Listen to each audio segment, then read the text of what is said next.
Have you ever been stuck, frozen in front of your screen, staring at a task you actually want to do? Not because you're lazy, not because you lack motivation, but because you care too much? You keep telling yourself, I just need to find the right way to start, or I'll do it when I have more time, more clarity, more energy. True perfectionism is a belief system. It tells you that unless your work is flawless, it's worthless. It ties your self-worth to your performance. It says, if I don't get it 100% right, I shouldn't do it at all. Eventually, you rush through it. Not with your best self, but in a panic. Research shows a strong correlation between perfectionism and procrastination, especially in high performers. And it often starts early. Many perfectionists grew up being praised for results, not effort. Straight A's, clean rooms, trophies. The message was clear.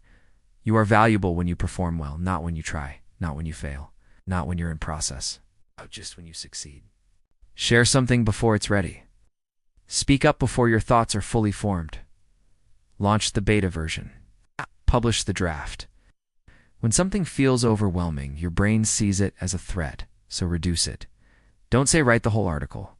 Just say write the first sentence. Don't commit to recording the entire podcast. Commit to outlining the intro. If you're someone who dreams big but rarely starts, expression requires courage, not polish, vulnerability, not perfection. If you have folders full of ideas that never see the light, perfect is the enemy of good. Steve Jobs said, real artists ship. Brown says, imperfections are not inadequacies. They are reminders that we're all in this together. I'll add this. Perfectionism may keep you safe, but also keeps you small. Let go of the fantasy of flawless. Trade it for the reality of finished. Because the world needs your voice. Not in its ideal form, but in its real one. So, what would happen if you stopped trying to be perfect, okay, and just started? If you find yourself saying, I'll do it when it's better, I want you to know this. Your work doesn't have to be perfect to matter. Your words don't have to be polished to impact someone. Your project doesn't have to be flawless to change lives. You're allowed to begin messy. You're allowed to release before you're ready. You're allowed to try and grow in public. These tiny steps bypass your perfectionist filter and get you moving. And motion is key, because once you start, the fear often fades. Momentum replaces doubt. Action replaces anxiety. Every time you survive that act of vulnerability, of being seen in your imperfection, you build resilience. You prove to yourself that your value isn't tied to flawless execution, that you're allowed to show up as a work in progress.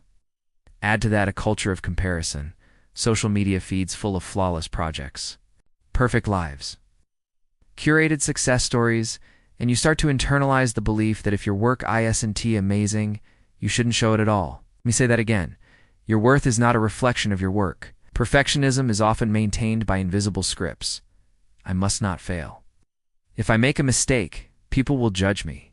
If it's not excellent, it's worthless. When you catch these thoughts, pause. Ask, is this true? Where did this belief come from? What if I didn't need to prove anything today? These small questions open up space.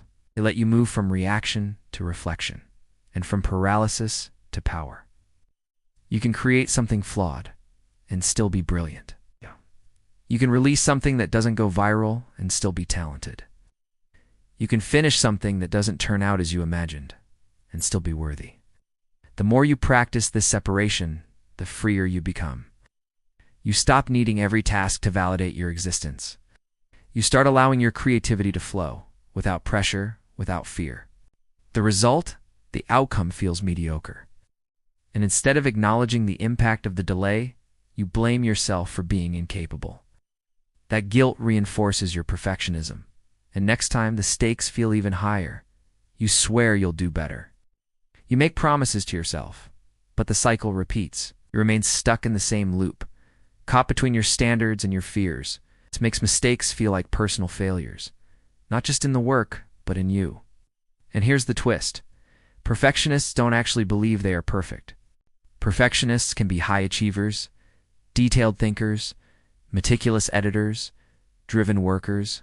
Employers and peers often reward them. They don't see the late nights, the anxiety, the paralysis, the unfinished drafts. Perfection is often a moving target. The truth is, nothing is ever perfect. Every book has typos. Every product has flaws. Every creator has unfinished drafts. What we need to aim for is progress, not perfection. Start asking yourself, what would a B-plus version of this look like? That simple reframe lowers the stakes. And often, a B-plus effort still delivers real value, real insight, and real results. Far more than an A-plus idea that never sees the light of day. What others admire as excellence is often fueled by self-doubt and fear. The cost is immense. Creative burnout, missed opportunities, eroded confidence, and even chronic stress and depression. In fact, many perfectionists are intensely self-critical. They're often haunted by feelings of inadequacy. The standards they chase are so high, they know they might never reach them. And that's exactly why they freeze. You overthink it. You overplan. You delay. You distract yourself. That's where procrastination enters. Our brains are wired to seek pleasure and avoid pain. And perfectionism creates pain, emotional pain, the fear of disappointing yourself, fear of being judged, the fear of confronting your limitations. So your brain, acting out of protection, tells you, not now, later. You scroll through social media. You organize your files. You answer emails. All seemingly productive, but really just sophisticated ways of avoiding what feels emotionally risky. And somewhere deep inside, you know the reason. You're waiting for it to be perfect.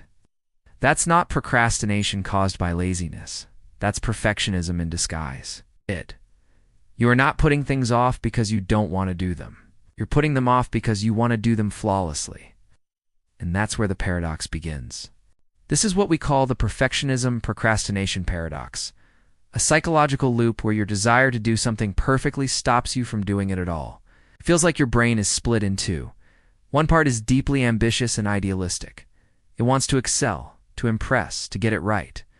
But the other part is terrified of failing, terrified of not measuring up. So instead of taking the risk, you stall. And then, ironically, the very perfection you hope to achieve becomes impossible because you never even begin. Let's go deeper. What exactly is perfectionism? It's not just about wanting things to be neat or organized.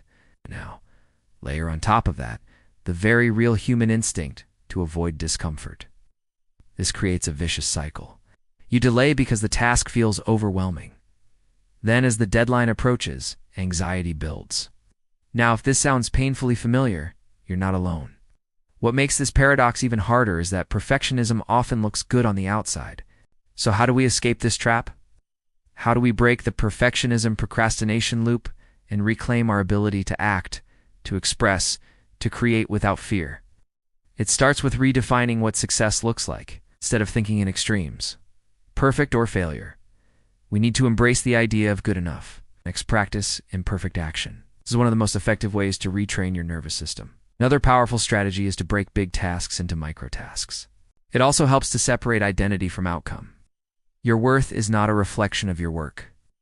And finally, start noticing the stories you tell yourself. Let's bring it back to you.